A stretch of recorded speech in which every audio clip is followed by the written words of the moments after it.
Oh my goodness, you are such an inspiration. Wow, you really are. You're so strong. Can I pet your service dog? Ugh. 1, 2, 3, let's go!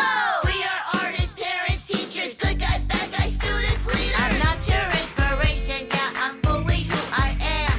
Got my own expectations that don't fit into your plans. I'm not your sad story, so I wrote it in this song.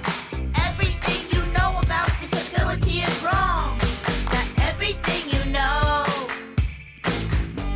Yeah, everything you know about disability is wrong. Hey listeners, and welcome to another episode of Everything You Know About Disability is Wrong.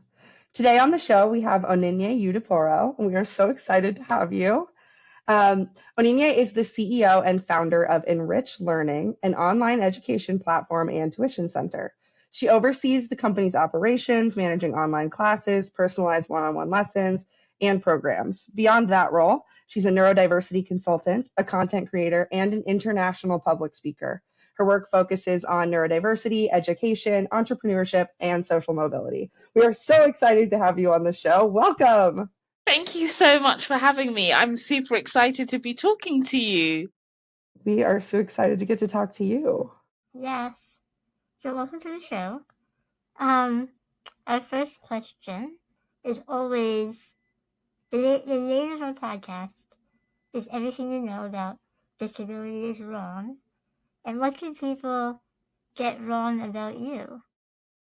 Such a great question to start with.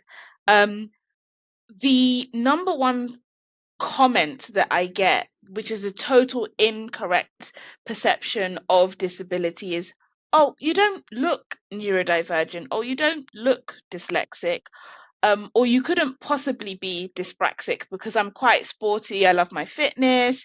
I play tennis. I'm in the gym 4 to 5 days a week. And so there are these perceptions that people already have of certain conditions.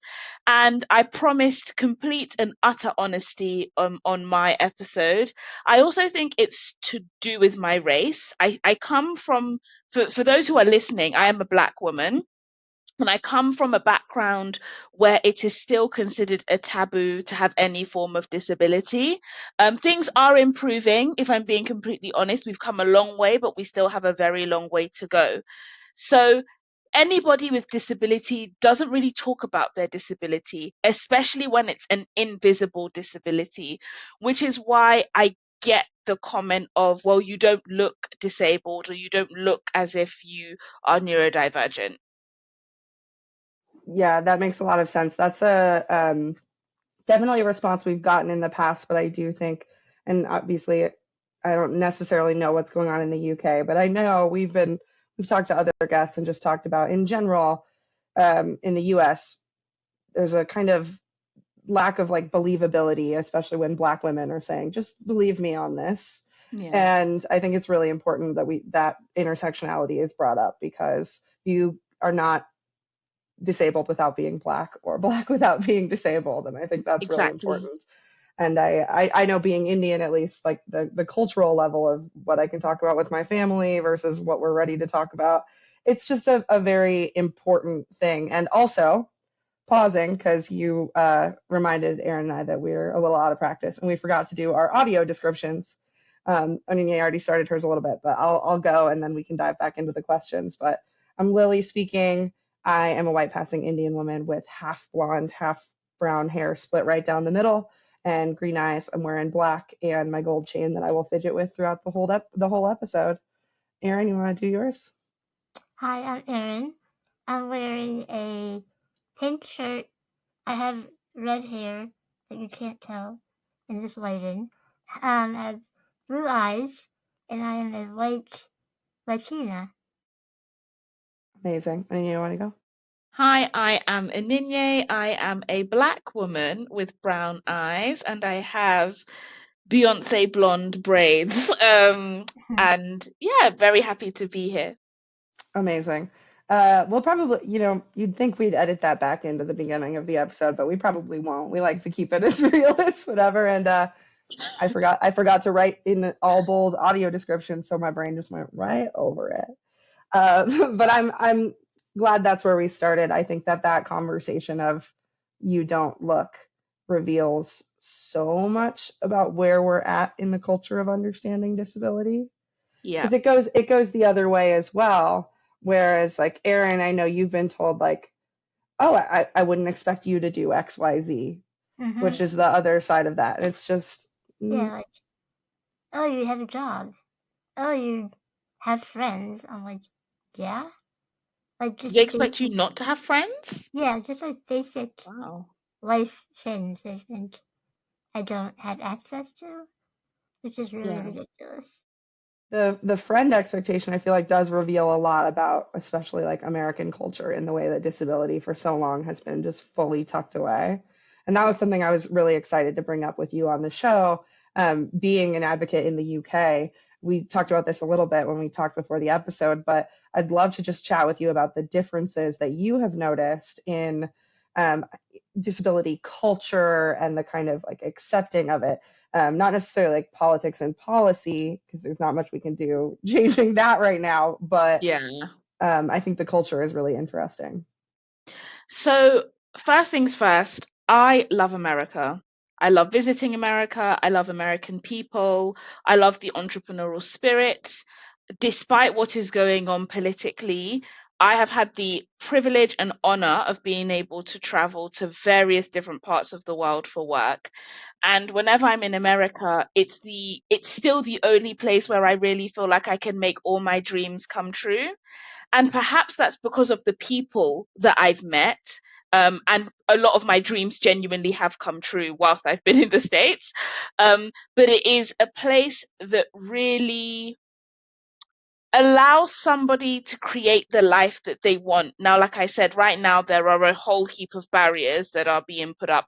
It seems like every day there's a new announcement of yet again another barrier. But I want to use this as an opportunity to encourage American listeners to continue pushing forward with their dreams and aspirations, because it can definitely happen. Now, when I compare how disability is viewed in the UK as opposed to in the US, in the UK, we are not ahead on many things, but we are ahead on this attitude towards disability. First of all, people just not understanding what it means, and the use of language. So, for example, in the States, people still use the term handicapped. I was so shocked. Someone said, I was like, no, no, I don't think you should use that term. And they were like, oh, but that's just what we say. Whereas, in the UK, we would use the term accessible. Those are accessible facilities, for example. So in terms of language, I think in the UK, we are a million miles ahead. We're also ahead in terms of awareness. I think in America, I am continuously having to explain what dyslexia is and how it shows up for myself personally. Whereas in the UK, I don't have to do that as much. And I bring this up because my first degree is in religion, so I'm really, really interested in religion and how it shows up and how it interacts in different parts of life and different aspects of life. A lot of people don't realize that the US is a very Christian country, actually.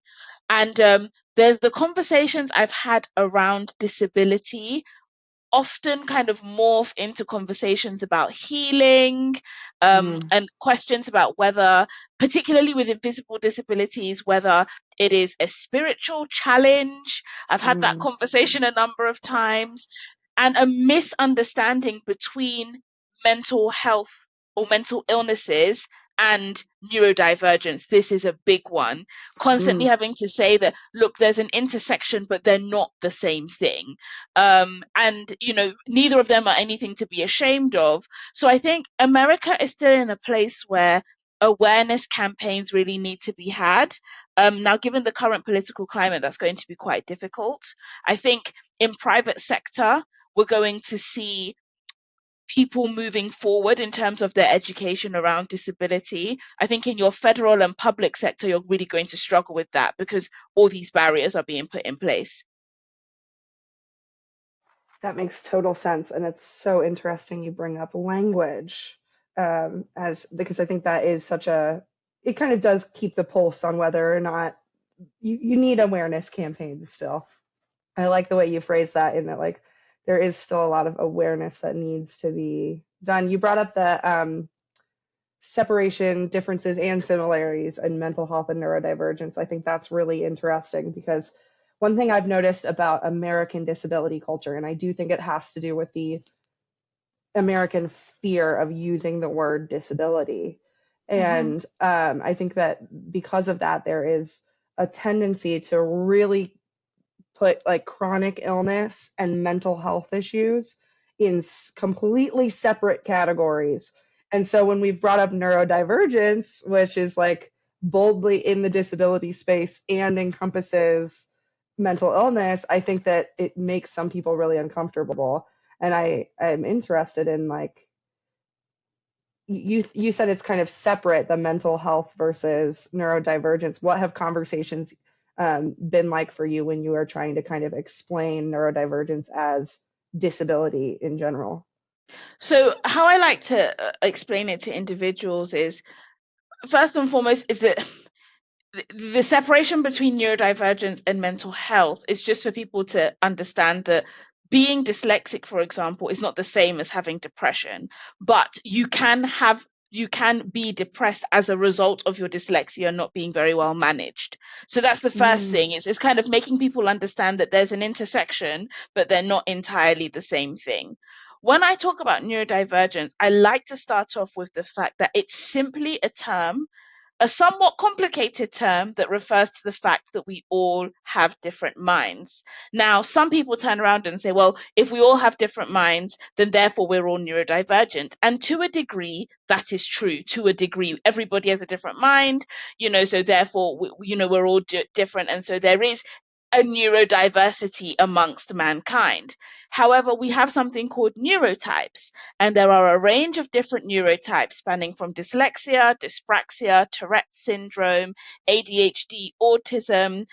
That's not everything that is considered a neurotype, but that's just what I'll stick with for now, because we're limited on time. And if somebody has one of those neurotypes, they are neurodivergent. And what does that mean? That means that they will have many talents and gifts that neurotypical people. So a neurotypical person is someone who doesn't have one of the neurotypes I've just mentioned. But a neurodivergent person will also have a number of challenges and differences. And I stress using the term challenge and difference as opposed to difficulty and weakness, because the way in which we talk about neurodiversity is extremely important. These individuals go a lifetime with low self-esteem, low confidence, instability, for a range of different reasons, often because they've not had access to the right support. And so the last thing you want to do when somebody is already in a low place is start telling them that they have a weakness and that they are difficult. So in my book, I make a real point about dyslexia being a learning difference as opposed to a learning difficulty, because in actual fact, all it means is that I learn in a very different way to my neurotypical peers. It doesn't mean that I learn in a way that is difficult for those who are trying to teach me, if you see what I mean. Yes, I think this is such an important topic. And especially when I think, because before I got my autism diagnosis, I was like, considered myself very much a mental health advocate. And in full honesty, I didn't think about the world of disability at all. Like, I just didn't, that wasn't the world I was in.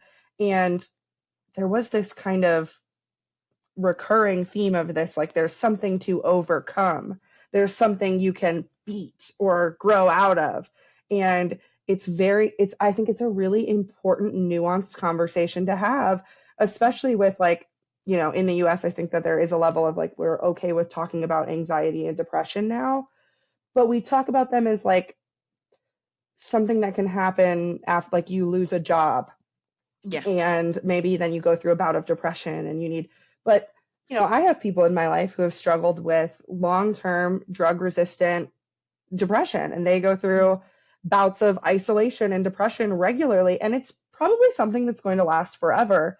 And I'm really excited that we're moving into an understanding of, like, these mental illnesses can be little bouts of things you deal with, and they can also be lifelong things you live with and enter the realm of disability. And I think that is really important with what you're saying, because when you just call it, like, a weakness, it feels conquerable. Yeah. And there's got to be, I think that the choice of language is important, because I could see someone taking what we're saying and being like, well, this is leaning towards that, like, don't say disability. But that's not what we're saying. That's There's not what we're nuance saying. here.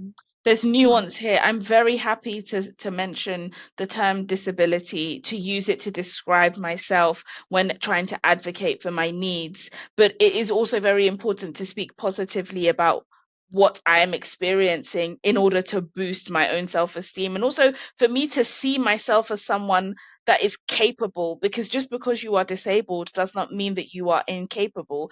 Erin, I know that you wanted to Yeah. jump in.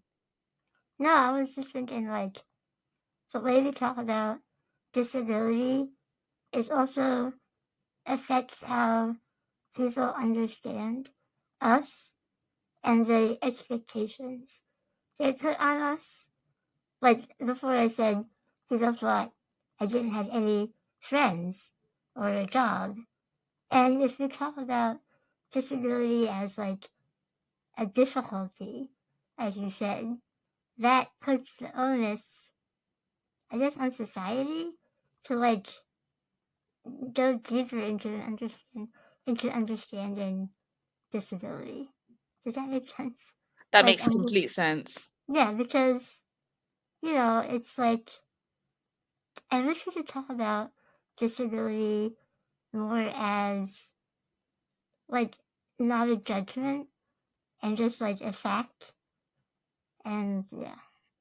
I think this is so important, particularly in America, where your new head of health secretary, well, in the UK we would say this is the health secretary, Kennedy. I mean, he's come out with some alarming misinformations about autism and how one can become autistic. Mm-hmm. And so this use of language is particularly more important for advocates Mm-hmm. like ourselves to be using, to really clarify some of the things that are being fed to the population through mass media. FYI, there is no vaccination that will make you autistic. In case you're listening, that is a complete untruth. And it just goes to show that the power of the words that we use can have serious consequences if it's not monitored and checked. Right. And like, let's pretend for 1 second that vaccines made you autistic. So what? That is another very valid point, Erin. Let us pretend that vaccines did make an individual autistic. What exactly is the problem with that? I think you Right. raise a really good point there. Already the predisposition is for people to see being disabled in any way, shape, or form as a negative, as opposed to seeing it as a part of somebody, and it can be a very positive part of somebody. And I commend you both for the work that you do, because it really helps people see themselves in the very best possible way. Well, thank you. I really appreciate you saying that. And I do think that you said something about it being kind of neutral.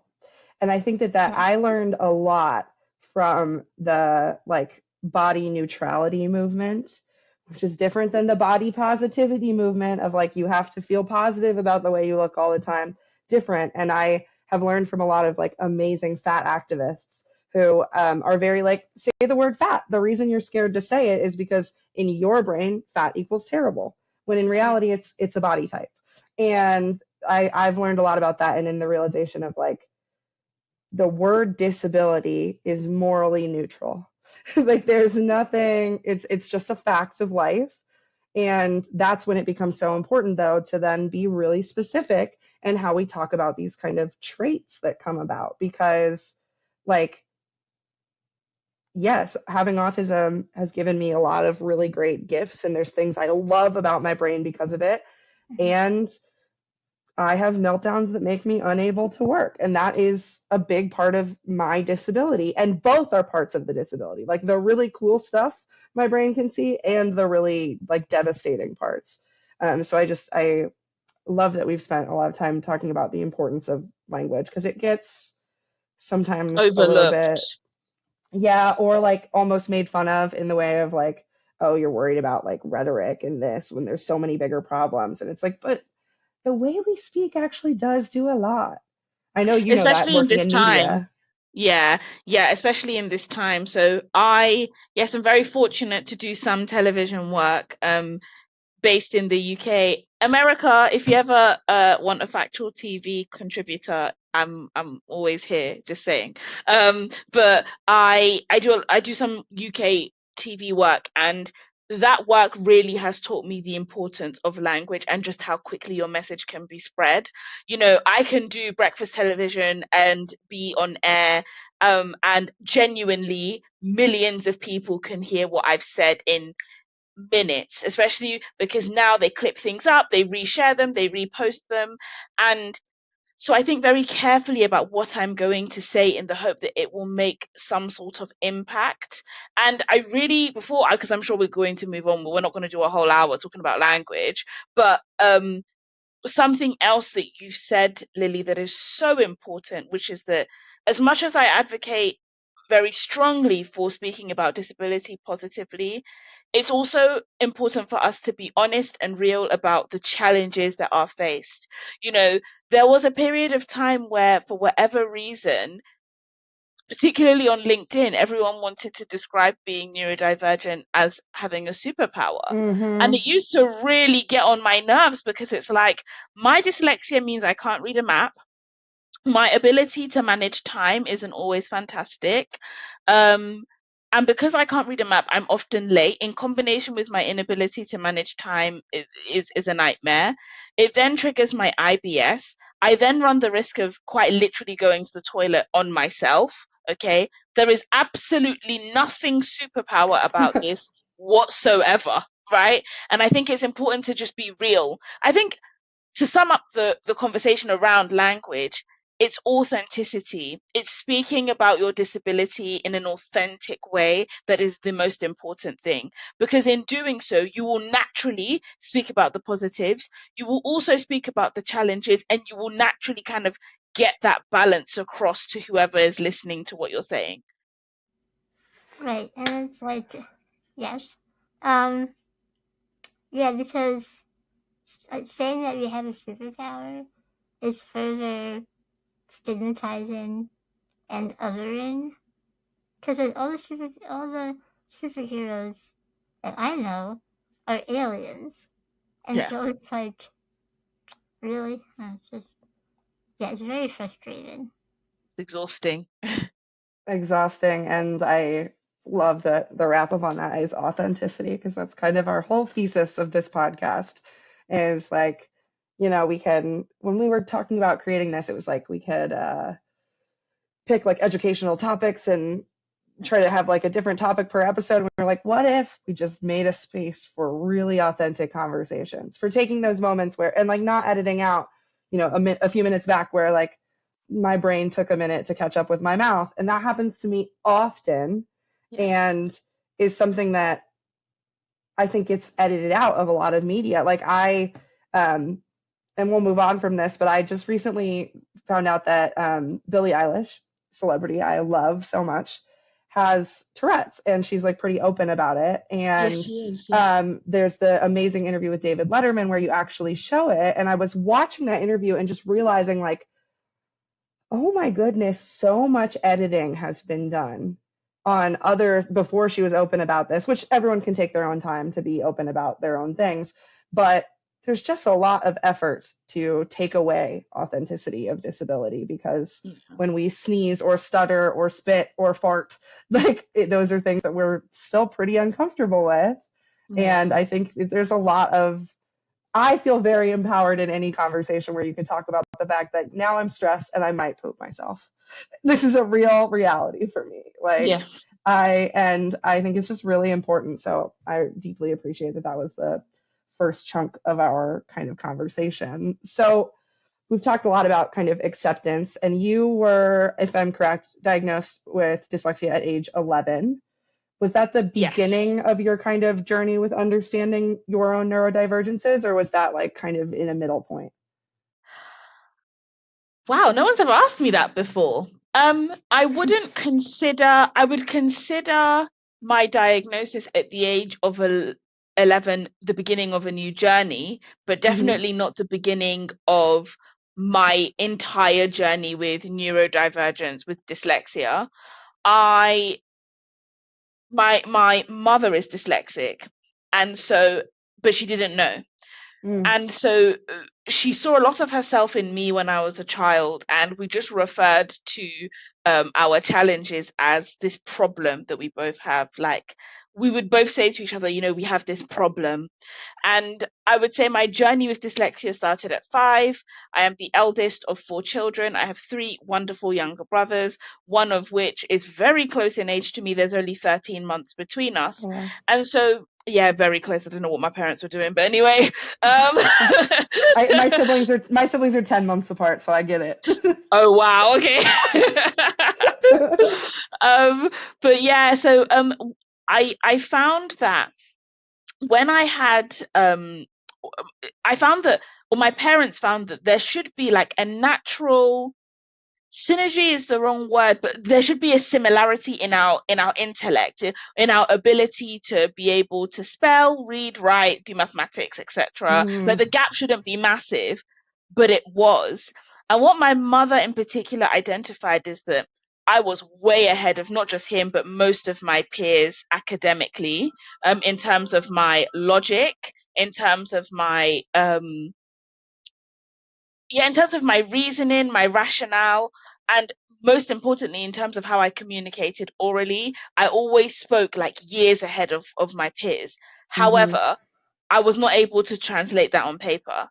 And in my book, I start my book off by explaining this very clear event that happened. My parents used to encourage us to do spelling bees. My parents are Nigerian. If anyone's listening and they're of Nigerian heritage, they will know that Nigerians don't play with education. So it was normal in our house to have like Saturday night, Sunday night spelling bee in our parents' bedroom. Like quite literally, we would all stand in a straight line and they would say a word and then everyone would try to spell it. It was quite sweet. They did make it fun, to be fair, but I couldn't spell the word soap. I was adamant that it is SOOP. And that's when my mom was like, right, we have a serious issue here, because why can you not spell the word soap? But also, I can't spell the word soap. Everything is phonetical to me. And so I used to get up at 5:30 in the morning with her at like the age of 8, and I would cram words, literally cram words, so that I'd be able to read in school. And so my journey with neurodivergence and dyslexia started with learning how to be incredible at masking it. Like so good at masking it, to the point where it's actually quite scary how I got away with it. I got away with it to the point where I learned how to read properly at the age of 12. So I went through all my primary education with things that I'd crammed from the night before. And I still carried this habit on in secondary school. I went to a boarding school in the UK, in Sussex, and we'd have to go to bed at a certain time. And I would often go to the bathroom and I would sneak the class book that we were reading at the time to cram it in case the teacher asked me to read to the class, because that's the thing they do in English schools. Like they go around and say, hey, will you read, and will you read? And I understand why, but my goodness, do I have so much trauma from that exercise. So that's my journey with dyslexia. It started with masking. It started with knowing that I have a challenge but not knowing exactly what it is, and it was really heavily focused on the reading, writing and spelling aspect. I didn't notice the other challenges that come with dyslexia until after my diagnosis. Okay, I'm putting a pin in asking, I'd love to discuss some of those other challenges, because I do think that dyslexia gets very, like, what people know about it is a very stereotypical from a movie, looking at a thing, seeing letters moving around the page. Like, it's just a very not what the authentic representation I know is. But I thank you for like being open and really vulnerable with that answer, because I think that that is something that like is everything you know about disability is wrong, is this kind of concept that diagnosis is a finish line, and or a starting line, like either one, when it's really usually neither. And I especially I so relate to that. My first experiences are learning how to mask, and just trying to hide what was going on and getting really good at it. And I think that especially as women, it's a lot. And obviously there are men whose neurodivergent experiences go under the radar, but I think with women, we are so socially pressured to behave in a certain way that I think that the masking comes almost a bit naturally, because a lot of women, whether neurodivergent or not, are masking something because we're supposed to sit down and be quiet. And so yeah, I appreciate you saying that, and I think that a lot of our listeners will probably relate. What were you gonna say? Well, what I wanted to just add to that is that I was born in London, raised in London until 11, and then went to this school, which is, well, any English person will say Sussex isn't the real countryside, but listen, if you're from London, anything outside of London is the countryside, okay? So Okay. I wasn't in a big city, and with the heritage that I have in the Nigerian culture, being the eldest child is extremely important, but being the firstborn female child is extra important. And so I felt this inherent pressure to mask because I'm the hen leading the pack. And the hen leading the pack cannot not be able to read, cannot fall behind in her studies, cannot express that she needs help with what is considered a very basic skill in the Western world. So, and I intentionally say Western world because we take for granted how lucky we are to be able to learn to read, write, spell at very, very young ages. There are people all over the world who aren't even given that privilege. And so I really want to stress this thing that you say about masking, is that I find that ethnic minority people mask even more because they're trying to keep up with cultural pressures that sometimes Caucasian or European people just don't understand because they don't have to go through it. Absolutely. What a freaking important point to make.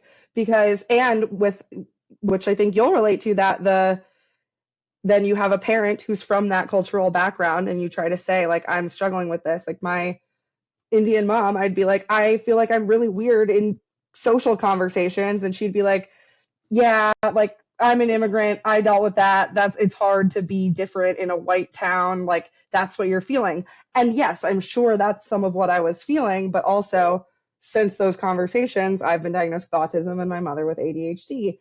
And I think that it goes much deeper. And yeah, that's just, and it's like a double self-fulfilling prophecy because of the pressure to mask, and also, and I don't know if all of our listeners will know this, but when it comes to neurodivergence, most of the early research that was done in the US on neurodivergence stemmed out of, and someone can correct me on this if there's more information to the story than I know, but from what I know, a lot of the information came out of beginning to study World War II veterans who had PTSD and starting to study how the brain kind of worked. And because of that, these research pools were predominantly, if not entirely, white men. And so many of our criteria, I mean, even through later volumes of the DSM, all of the research is on what autism, dyslexia, et cetera, looks like on white young boys who act very differently than Black and brown young women. Like it's very differently. Very differently. Erin, I'm not sure if you have any like cultural challenges that you faced with your disability. Yeah. Well, my mom is Cuban. And amazing. And she's awesome. And yeah, there's a whole like, I think it's not even just Cuban. It's like all Latinos kind of have this like mental illness is not real. You're just like struggling and you'll get over it eventually. My mom is not like that per se. Yeah. Right now, at least, but like in the beginning, it was like, oh, you want to see a psychiatrist? You'll get over it, Mom. But yeah, so that definitely, and a lot of psychiatrists don't like understand that cultural issue. But yeah, it's been a struggle, but now she understands better now. And I'm sure a lot of that came from like assimilation pressure, the feeling of like we can't be not white and struggling with this thing. So we're just gonna put like, at least that's my family's experience, is that like we already had to immigrate here. We're not saying you're sad now. Like I left Cuba as a refugee. I had all this happen to us. Like, you'll be fine. You'll get over it. It's like, okay, I get it. You had a difficult childhood, but that doesn't mean like mental illness is not real. Yeah. Absolutely. What was when your mother, did she go through like getting diagnosed with dyslexia fully as well? What was that kind of journey like? We talk about moms a lot on this podcast. We love moms. We love mom. I love my mother to no end. I feel like she's more famous than I am. I mean, I did a whole TED talk about her, so that I did a TEDx about her and her story, her phenomenal story of being a brilliantly neurodivergent entrepreneur, businesswoman.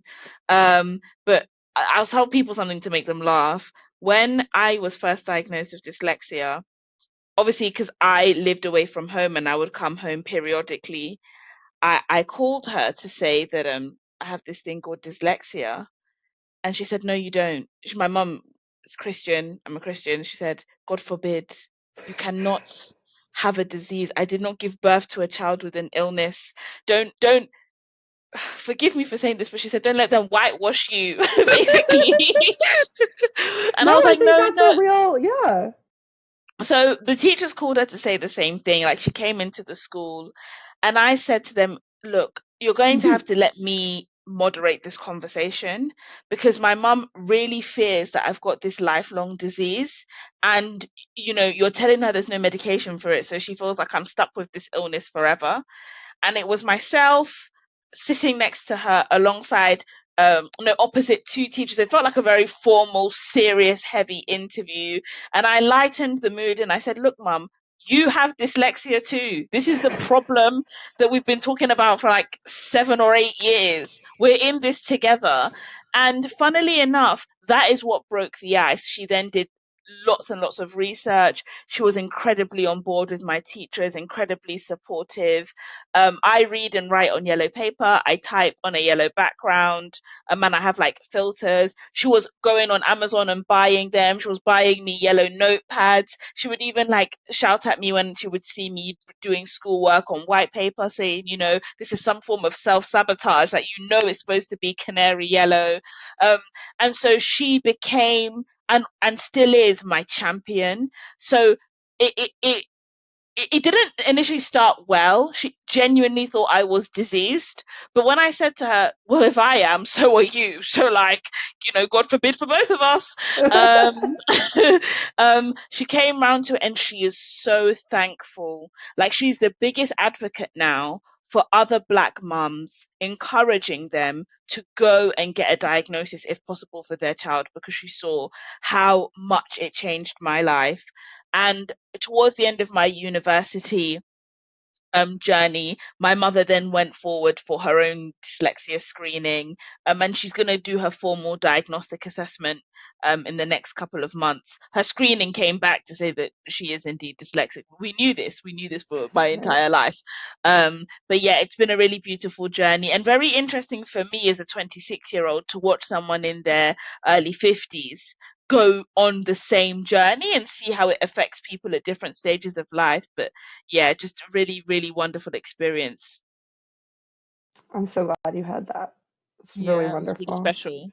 And really special that she had you as well, because there is that level of like, if she had found out she had dyslexia without you there, it could have been that internalized, like, I'm messed up. And that was very helpful for my mom and I as well, was that kind of feeling of, we're going to tackle this together. And I think, Erin, you've talked about anxiety as well, like talking to your mom and being there together. Yeah. I mean, kind of like your mom. I'm pretty sure that my mom has anxiety. And it's like, Mom, look inside yourself. And then look at me. Yeah. Yeah, Um, exactly. yeah, but yeah, Genetics are wild. we love moms on this We love podcast. them. We love supportive moms.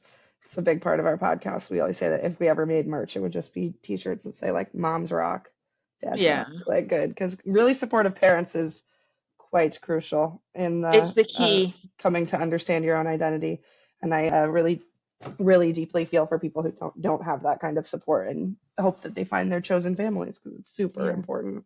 The support, which I didn't even mean to do this segue, but this is a good segue there in terms of finding your people who really uplift you. We got connected with you through your friend Rachel Lowenstein, who is on the podcast. Listeners, if you haven't listened to her episode, go check it out. Love Rachel. Love her. Love her.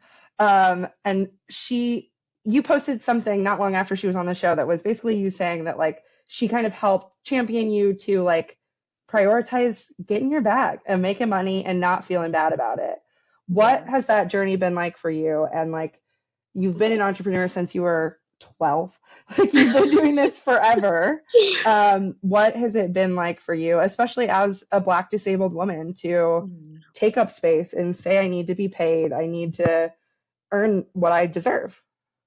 So first things first, Rachel is the angel that I never knew that I needed, but I needed. And she quite literally flew into my life and said, hey, you are extremely talented, you are extremely good at what you do, and most importantly, you take a lot of pride in putting in the work, and so therefore you should be paid adequately and fairly to do so.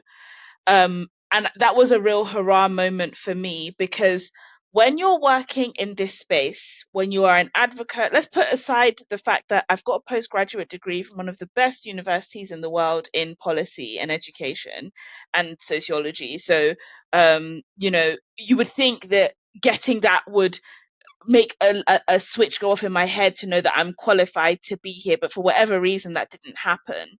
Um, my experience with earning what I deserve came from came from me being tired of being seen as a volunteer. So when you're working in the disability space, you are constantly asked to volunteer your time. You are an educator 24/7, because when people say the wrong thing, especially if you're neurodivergent, particularly my autistic friends who've got a real strong sense of justice, you're naturally going to say, hello, hi, excuse me, that was completely incorrect. That's not how you're supposed to speak to someone, or that's not what that means, for example. Um, all of a sudden, when it comes to disability, huge organizations that turn over hundreds of millions, sometimes billions, and are in profit, will turn around and say, oh, we don't really have the budget for that, but if you could just volunteer your time. And so prior to meeting Rachel, I had accepted that, well, I'm not in this space for the money. I'm in this space for the cause. I'm in this space because I feel called to be here. I'm doing some sort of kingdom work. I feel led to be in this space. And so I'm just going to have to accept that being in this space means that I am some sort of pseudo charity, or I am, volunteering my time, because that's all that people see me as. And it wasn't until I met her that I realized that, hang on a second, just as how I run Enrich as a business, and I think about profit and loss and where my time is going, and the fact that because I don't like raise capital to do anything. I make the money and then I reinvest the profits into the next project or into the next thing I want to do. So in the same way that I do that with Enrich, if I really want to grow this neurodiversity consultancy that I'm building, I'm going to have to take that attitude. She really made me understand that. It's also the importance of having a tribe or having a champion. Like I said, she is that angel. She is that champion that stepped in at the right time, that said, hey, look, you're more than welcome to continue operating in this way, but you're not going to last for long if you continue to do so. And now I challenge organizations, and I hardly ever do any work for free. I am when organizations that I know are making money that are asking me to work. It's different if I'm doing something for a charity or if I'm doing something for a cause that I believe in. This is when an organization that makes significant amounts of money asks me to come in and like do a presentation for free. I flat out say no, and I explain that I don't do free labor, and also as an advocate in the space, it would be totally wrong for me to do this work for free, because it means every other disabled person that comes after me, you're going to ask the same thing of. And we are already marginalized as it is. It's already harder for us to get the work. And we often have, I mean, I call it a neurodiversity tax. I end up spending more because of my disability, not out of choice, but out of an absolute necessity. So you telling me to come and volunteer my time when I'm probably going to spend money to do the work is not acceptable. And I'm doing this to pave the way for my neurodivergent peers. So yeah, that's how I kind of ended up getting to this point. And I think one last thing I'll say around this is the importance of encouraging disabled people to live the best quality of life that they can. Since Rachel gave me that pep talk and really made me see my own value, and I've been able to quite significantly increase like my earnings, for which I'm extremely grateful for. I haven't gone to Chanel or Louis Vuitton or Gucci or anything, although maybe I will, but right now that's not the focus. I really focused on quality of life. I focused on convenience. I focused on lowering stress levels. I focused on investing in my mental health, paying for therapy because it's very difficult to get it like on the National Health Service in the UK now, on eating well, on things to improve quality of sleep. And I think those who are listening thinking, well, why do they say they want to be paid? It's so we can do that and then show up as an even better version of ourselves in the workplace. Yeah, what you said I related to so much, because I've done a lot of work in video game accessibility, and the amount of times huge companies have offered work to me and no money for it is unbelievable. And I think there's like this part of it is this belief that I'm not doing anything, so I have all this time to like do this free labor. And then there's also, I don't know what it's like in the UK, but in the US, if you make money, it can affect your income, your Medicaid, and your Social Security. I don't have that problem, but it's the assumption that I can't take money is just so wrong. So and wrong. It's just really frustrating. So what, do people just think that you're sitting at home all day, like doing nothing? Oh, do you have time to play test this game and write a 10-page paper about it? Like, no. I have a job. I have friends. I have You a can life. pay me my hourly rate. Like, that's just ridiculous. Yeah, it's Yeah, ridiculous. pay me. And I'm I'll so do it. glad that both of you are putting in, because it's hard to say no. It's really hard to send that email that's like, and frankly, accepting this would be contradictory to all the advocacy I do. That's a hard thing, and that's putting you in that space. Now I have to be a teacher here.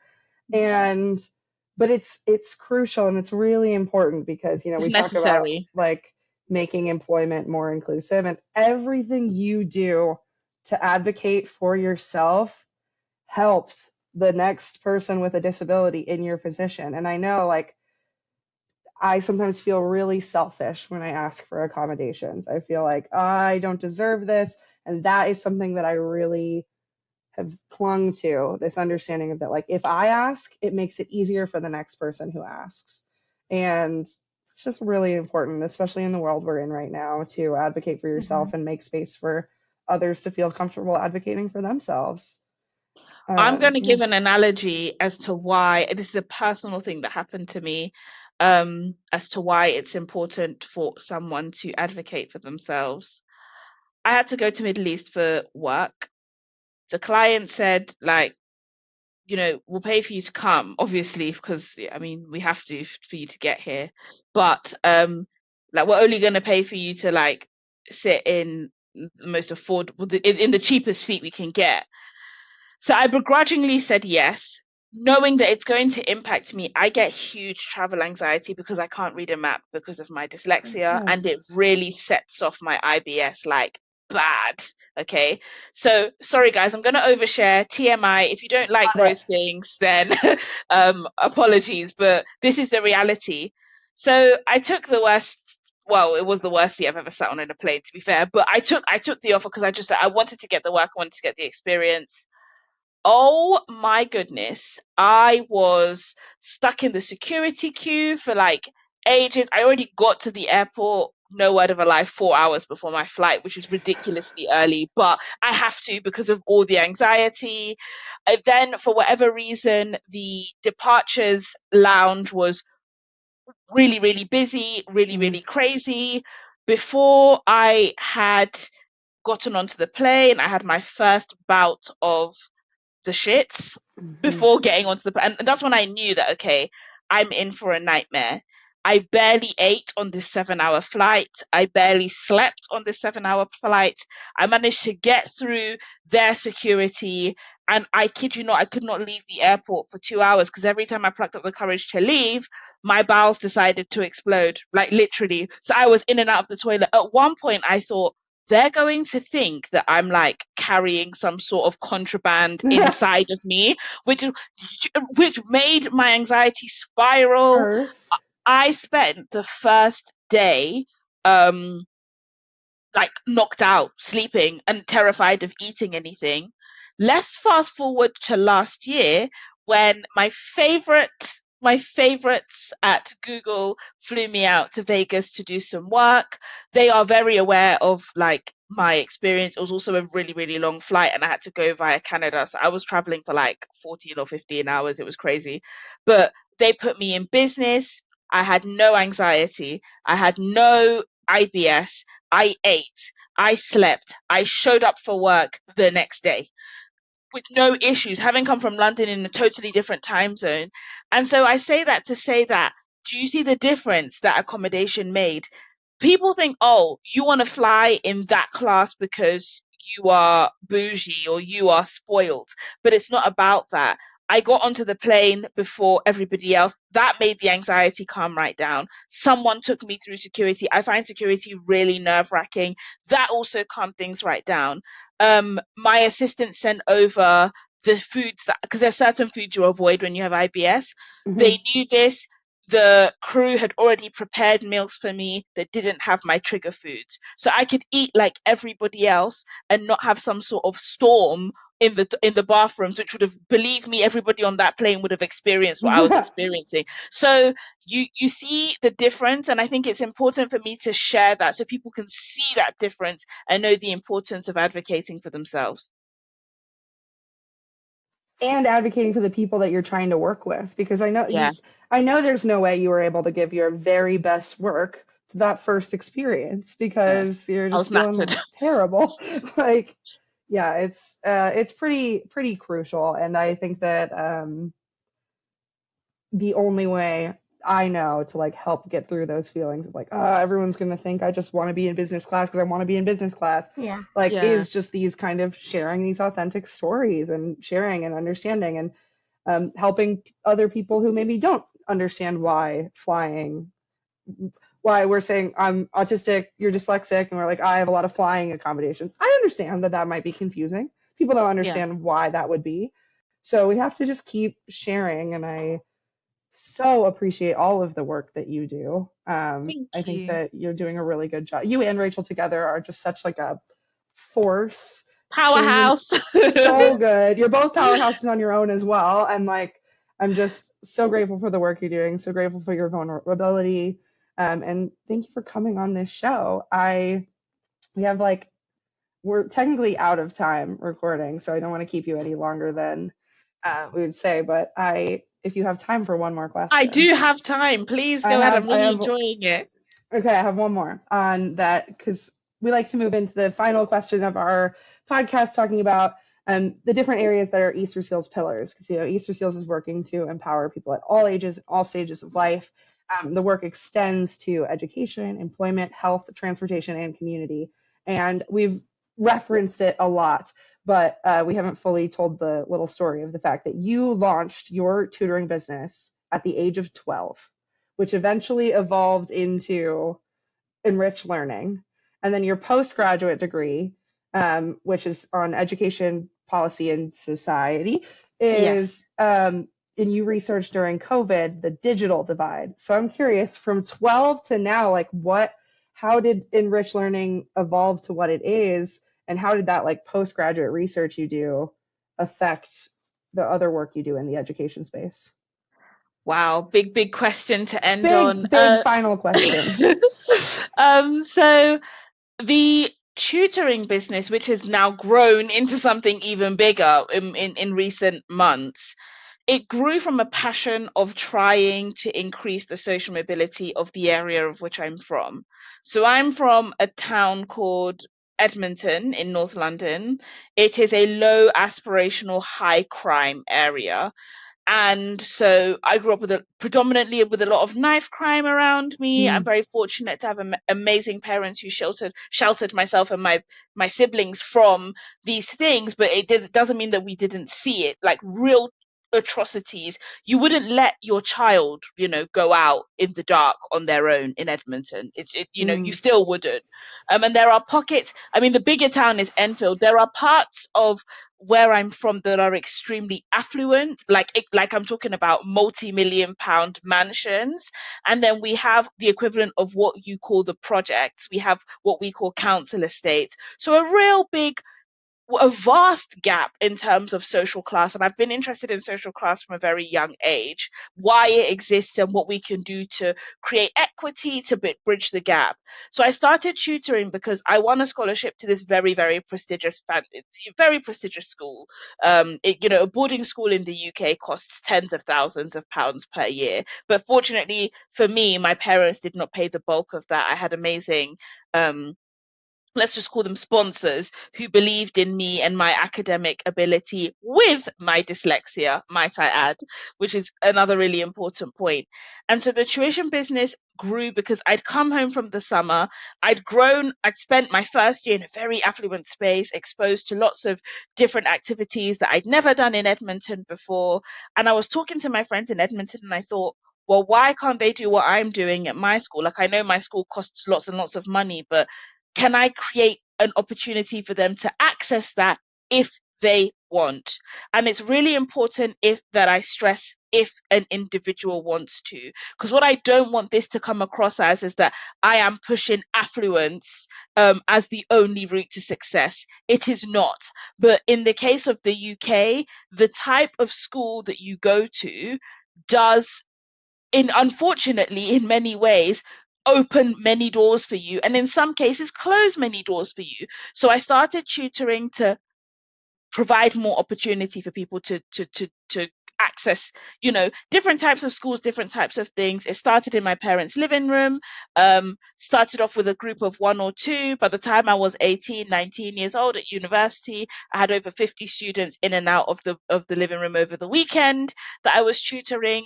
These young people ended up going to some of the best schools in the country on scholarship.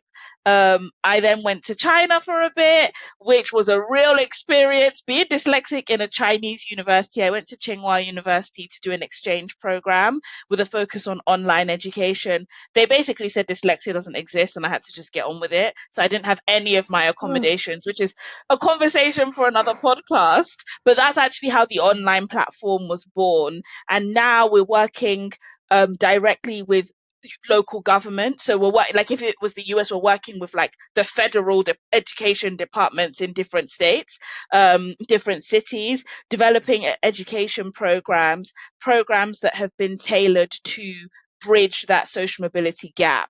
So that's where we are with Enrich Learning. And that's how it's grown, and it's grown so beautifully over the last 14 years. And I'm just about to actually start a new masterclass program to kind of kickstart that social mobility stuff. And in terms of the research that I did at postgraduate level, I've always been interested in online education.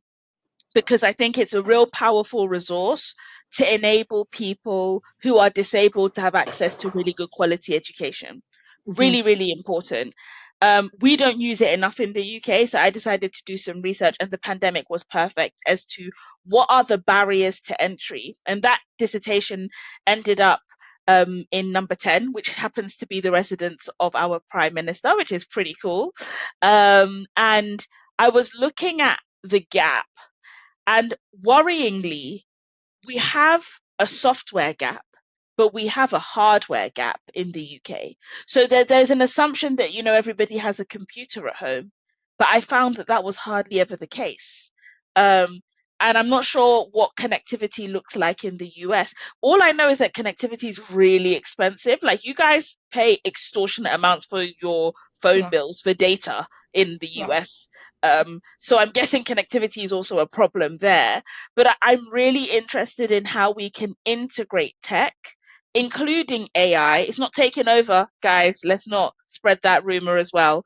But integrating it, particularly in education, to again create an equitable space and give people access to create their own success. That's my goal, giving you access to create your own dream and make it a reality. Well, I'll just end with this. We talk a lot on this podcast about how much we dislike when non-disabled people use the word inspiring, because it feels very like infantilizing and very like disabled people are so inspired that you're existing. But we have kind of we've in the last season of episodes, I feel like we've done a kind of reclamation of that word, because in our community we can inspire each other, and that is really cool. And I just have to say the work you're doing is incredibly inspiring in terms of just seeing an issue and saying, okay, I'll tackle it. And I think that as system in the next few years, as they're going to, I think that's a really incredible skill that is often found in the disabled community. And I hope that you find problems and tackle them with Onyinye's spirit, because that's like a very powerful one, and the work you're doing is making change. So thank you so much for everything you do. Thank you for coming on our show. Thank you for having me.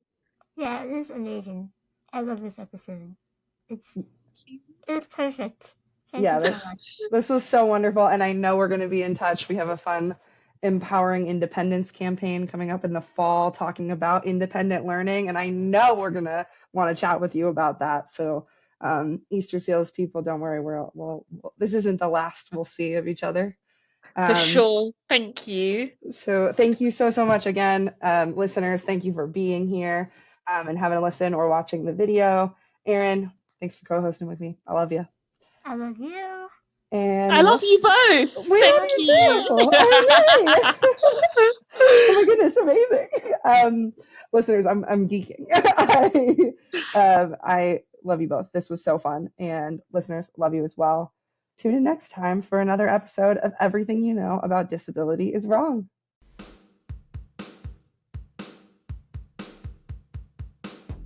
If you liked what you heard, go ahead and subscribe and leave us a review wherever you get your podcasts.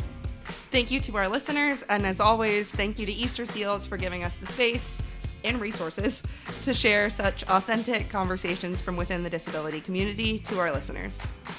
And we'll see you next time for another episode of Everything You Know About Disability is Wrong.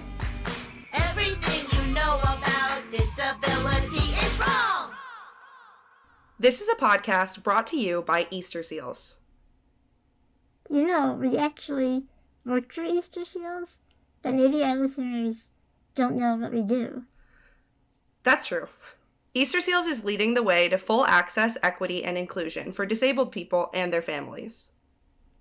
And did you know we've been doing this for more than a century? This includes helping disabled people find meaningful employment and addressing healthcare needs for all ages. We're proud to serve communities across the country and ready for the next 100 years. For more, check out easterseals.com.